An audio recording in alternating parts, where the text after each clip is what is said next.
Good evening, and welcome to What's Your Story? Tonight's episode is food for thought.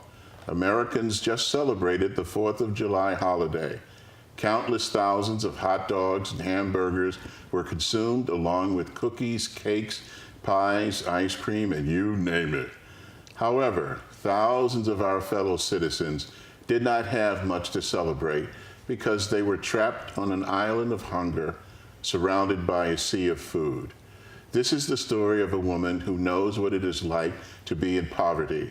She has dedicated her life to providing food to those who need it. My guest today is Susie Wirtz. Welcome to the show, Susie. Thank you for having me. You began working for the Plainville Food Pantry in 1989. Would you please explain to our audience how that came about? Well, I was working at the YMCA. I had a young family, and my pastor asked me if I wanted to apply for the job that was opening up. We had 3 other executive directors there prior to me, and I said, well, I wasn't sure I'd be able to do that. I didn't know anything about running a food pantry. So my mother-in-law said, oh, you can do it, you know. And back then, I was very shy, which people wouldn't believe that today. I would hardly talk to anybody. So I was chosen for the position, and I think they chose me because the last question they asked me was, if I was leaving the food pantry and someone showed up at the food pantry and I was locking the door, what would I do? And I said I would open the door and get them food. So that's when I began in 1989. Did you have any idea that 28 years later you'd still be there when you went in to do it as a volunteer? No, because the girl that I took her position said that all girls only stayed for 5 years, and I'm there 28, so I guess I had to prove her wrong. Susie, you spoke of your mom's intrepid strength. Your mom was in foster care. She married when she was 18 years old. Your mom raised 4 kids as a single parent. She battled Hodgkin's disease. She worked 3 jobs. Your family received food stamps. Inability to pay the utility bills resulted in your lights being shut off. Mm-hmm. How did your childhood experiences help to shape your view of the world and people? I think it gave me a lot of strength as my mom. It made me be thankful for what I do have, or did have, because she was, as I said, a intrepid strength and a very good mom, and she taught us all to believe in ourselves and to work hard, and things will be given to you if you work hard. She did struggle, and you couldn't ask for a better mom, a better childhood, even though we came home and the lights were off, or, you know, bill collectors would call and all 4 of us would answer the phone, leave our mother alone and hang up on them. And, you know, it just made us realize how hard she worked. And she battled a couple times cancer. She had the Hodgkin's, and then she got lung cancer. But, you know, you couldn't ask for a better mom. Tell us about your view of your mother struggling with food stamps. Was it back at a time when it was embarrassing to receive food stamps? Did you get, you know, harassed by the kids? Was it a deep, dark secret? How did you get the food stamps, by the way, back then? Back then, you actually had to pay for food stamps, and you could do a work fair to get them. I remember her having to pay $75 for the food stamps, and that you couldn't buy anything you couldn't eat. And she realized that the $75 was more money than she needed to buy food. And we also had a lot of family friends that had a farm and, you know, gave us a lot of the meats and the vegetables and everything. They were very good to my mom as well. When she was sick the first time, her car broke down and they gave her another car. So, you know, I just think that shaping us is what she did. Being a single mom with 4 children, certainly that was enough in and of itself. Absolutely, and I think a lot of stress for her caused her illness, to be honest. That's what brought it in? Yeah. I think so. You know, when you get a stress like that, raising 4 children by yourself, and you know, you have school clothes. You know, we used to go up to my aunt's for the summer because, you know, she had to work. She worked 3 jobs. And I give her a lot of credit because she kept us together. You know, we were all fed. We had clothing. She struggled, and to be a single mom and struggle like that, I couldn't imagine. And I only had 2 kids. So. You've said you were on your own since you were 18. Well, my brother and I, he's a year older than I am, and him and I would go do dishes at a local restaurant. He started at 12 and then got me into the restaurant, so I was doing dishes with him at age 11.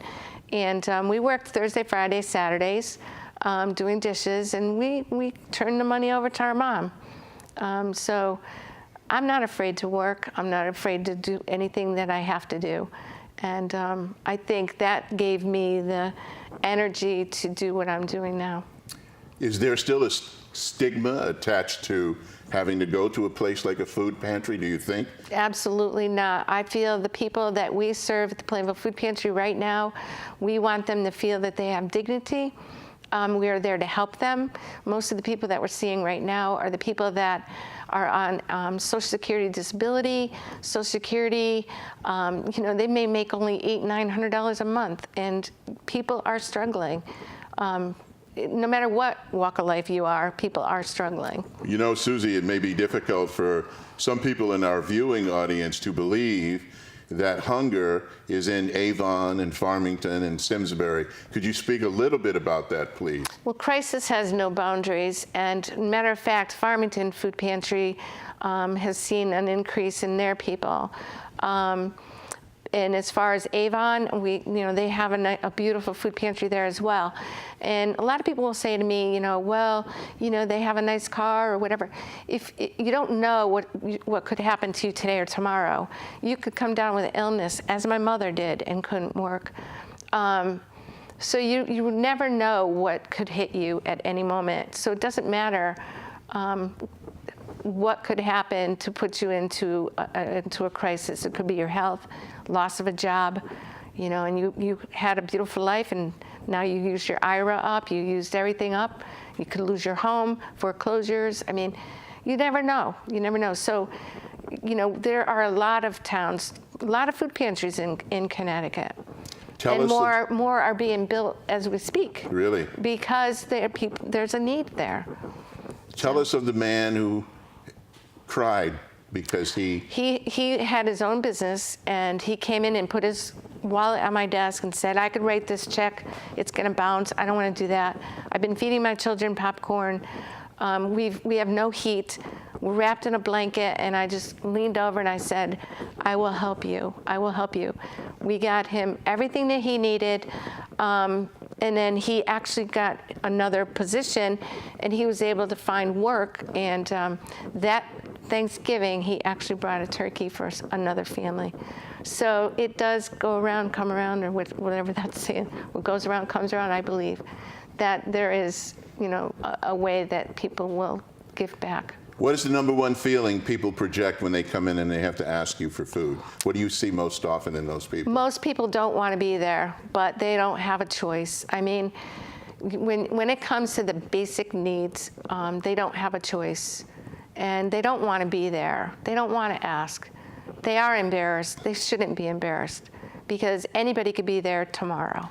So nobody should really say that we shouldn't have food pantries, because those people that come in, they are really, really in need. I understand that the Plainville Food Pantry is a model for other food pantries. Tell us why, and tell us what is so special about the Plainville Food Pantry. First of all, the Plainville Food Pantry is lucky we're in Plainville, because the community is amazing. They are so supportive, and they are the backbone of the food pantry, as well as our volunteers. Without the volunteers, we could not do what we do, and with the community.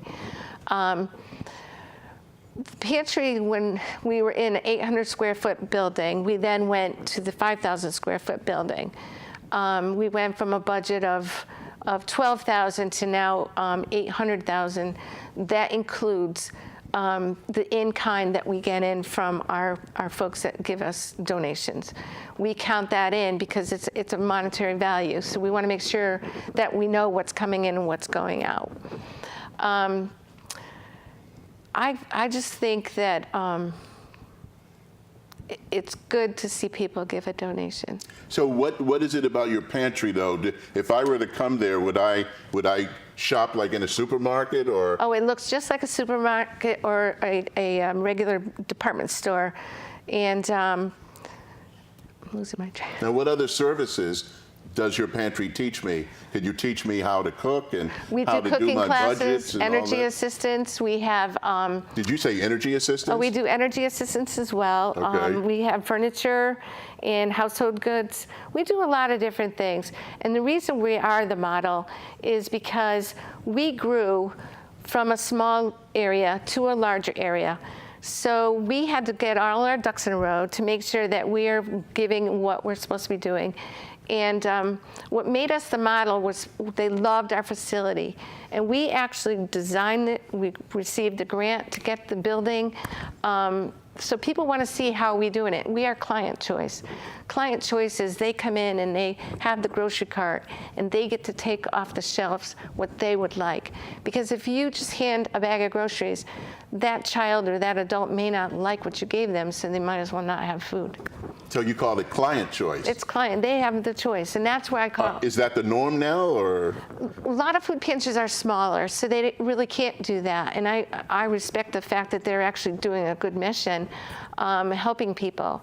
And I think client choice is good if you're able to do it. I know in New Britain they have the Osgood Pool House, which is now a food pantry, and they do client choice. And I actually worked with them to set that food pantry up.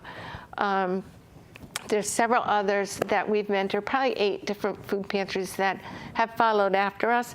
They see how we do it, and then they create it the way they want it. Susie, we're doing this show in early July, and we talked about it when I interviewed you, that around Thanksgiving, people start thinking about giving food and money and that sort of thing. But hunger is a year-round thing. Is that not true? That is true. Matter of fact, hunger never goes on vacation. Children that are getting free and reduced lunch are now not getting it because they're not at school.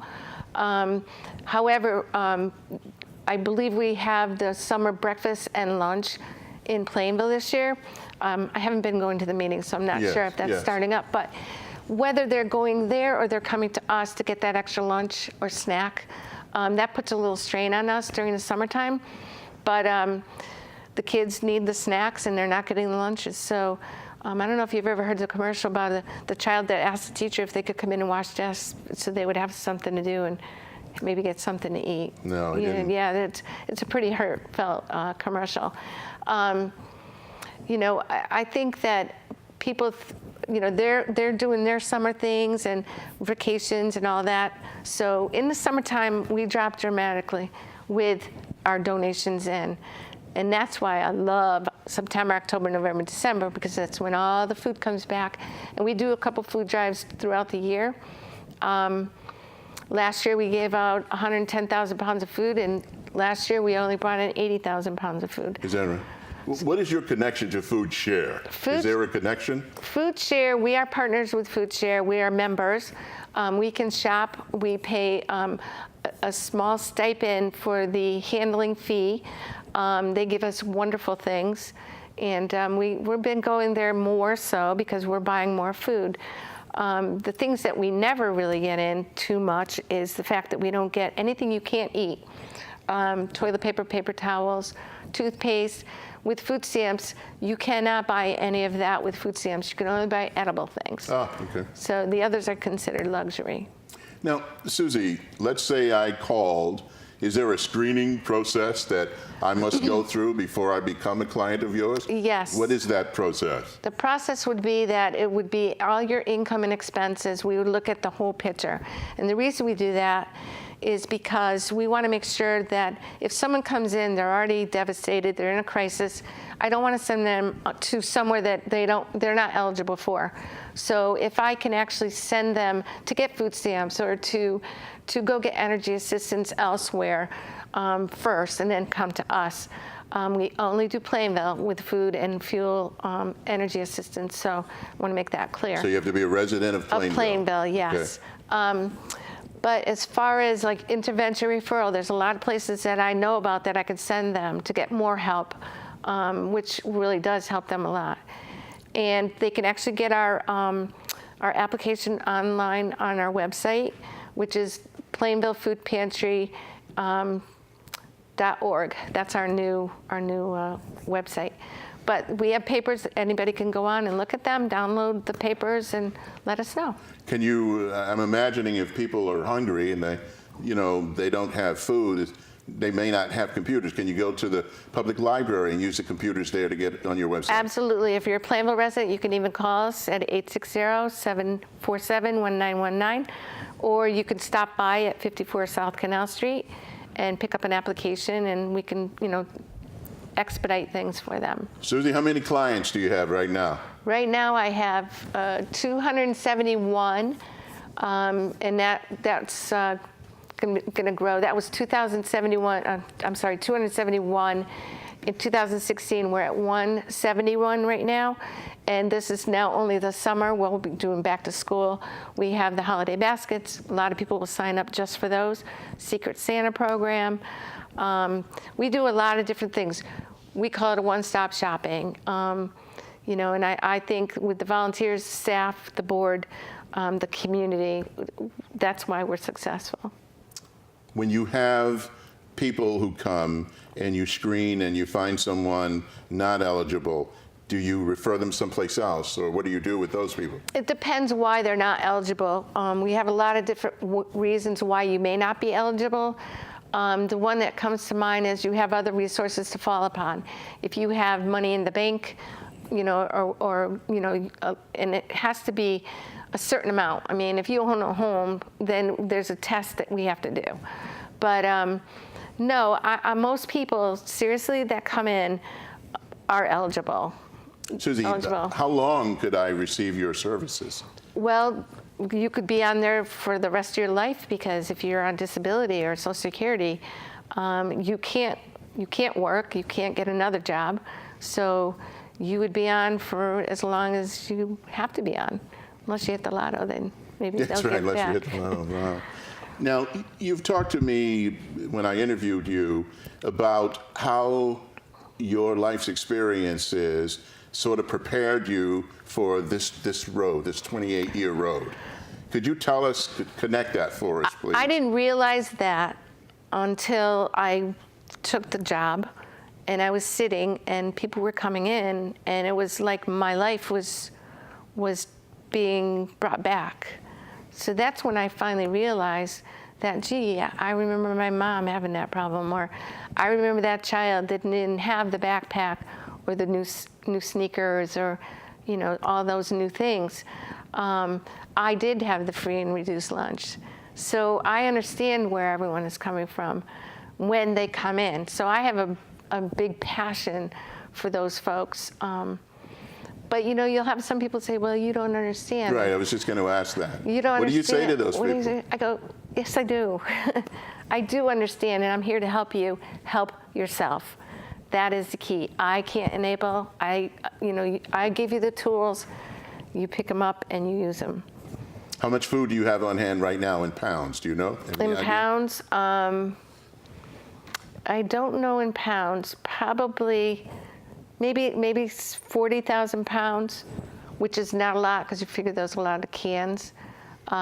We do every month do a tally, but I didn't look at that figure. I understand you're connected to DEMIS in some kind of way. What is that? Oh, DEMIS, which is the Department of Mental Health and Addiction Services, for those of you who don't know those acronyms. We received the grant to build the building, and now we are getting a renovation energy efficient grant, which is going through DEMIS. It's a bonding grant. We were very lucky to get that. It's going to save us some money with our electric bill and all those things, get energy efficient, refrigerators and freezers. So we're just a recipient through them in order to do this renovation, but we're happy to work with them. We do work with a lot of different agencies, however. We work with the Wheeler Clinic, DEMIS, the Department of Social Services. We work with a lot of different agencies within our community. Susie, where do you see the food pantry in another 5 years? We're just starting a strategic plan. 5 years, I have 7 of us that work there. I have 3 full-time and 4 part-time. And the whole staff could change. There could be 5 people that may decide that they're going to move on and retire. And that could put a little tailspin into the mix of, making sure everything, succession plan is in place. Susie, you got people watching this program who right now may be hungry, and they're afraid or they're ashamed or they're embarrassed. Please open your heart and speak to those people. What would you say to them right now? Please don't be embarrassed. There are a lot of people in the same situation, and there are a lot of food pantries out there to help you. The best thing you could do is, if you have a computer, infoline.org, or just dial 211. Wherever you are in Connecticut, they will put you into the right place to be. Now, what kinds of food donations do you take, by the way? I mean, do you take, you can't take fruits and vegetables and things like that, right? No, what we always look for is things that we're buying. It would be toilet paper, paper towels, shampoo, laundry detergent, dish soap. Because if you can't buy those, then you can't clean. And when you don't clean, you don't feel well, because you don't feel like you're doing what you should be doing. Do you get homeless people, Susie? No, we do not. We don't have the access to be able to work with them, but I will try to get them into a shelter, which we definitely need more shelters, that's for sure, because a lot of times they're full. So let me make sure I understand you. We're seeing an increase in the need for food, not a decrease. Increase in need of food, yes, because those folks that are disabled or lose a job, they have children. So the children's cereals, the peanut butter, the jelly, those are the things. We buy our milks, we buy our breads. No, we get our breads donated, but we're buying milk, we're buying eggs, we're buying butter, we're buying all these things. So if people want to donate to the food pantry, we're at P.O. Box 233. We would love to have donations. Susie, how do you deal with food allergies, people with food allergies? Do you have any plans or any? I'll tell you, we're seeing an increase with the gluten-free and all those diagnosed things that people can't eat certain things. Someone that's diabetic or can't have salt. If you look at a lot of the processed food, it's a lot of salt in there.